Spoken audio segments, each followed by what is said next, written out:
പഴുവിൽ ശ്രീ സുബ്രഹ്മണ്യ സ്വാമി ക്ഷേത്രത്തിലെ ഉത്സവം ഭക്തിസാന്ദ്രം. രാവിലെ നട തുറക്കൽ, നിർമ്മാല്യ ദർശനം, വിശേഷാൽ അഭിഷേകങ്ങൾ, ശ്രീഭൂതബലി എന്നിവയും തുടർന്ന് നടന്ന കാഴ്ചശീവേലിക്ക് കൊമ്പൻ അമ്പാടി മഹാദേവൻ ഭഗവാന്റെ തിടംപറ്റി.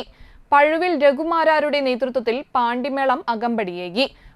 പഴുവിൽ മാധവമാര സ്മരണാർത്ഥം ഏർപ്പെടുത്തിയ സ്കന്ദ പുരസ്കാരം പ്രശസ്ത തിമില കലാകാരന്മാരായ തൃക്കൂർ സുനിൽകുമാർ മുടിക്കോട്, ഉണ്ണികൃഷ്ണ വാര്യർ, ഷാജി അന്തിക്കാട് എന്നിവർക്ക് കൊച്ചിൻ ദേവസ്വം ബോർഡ് മെമ്പർ പ്രേമരാജൻ ചൂണ്ടലാത്ത് വിതരണം ചെയ്തു.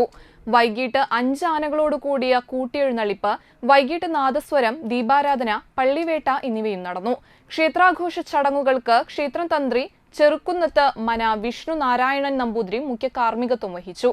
ദേവസ്വം ഓഫീസർ PU നന്ദകുമാർ, ക്ഷേത്ര ഉപദേശക സമിതി president PA Devidas, secretary MN Subrahmanyan, treasurer EC Anil, Manoj Karattuparambil, Suresh KS എന്നിവർ നേതൃത്വം നൽകി.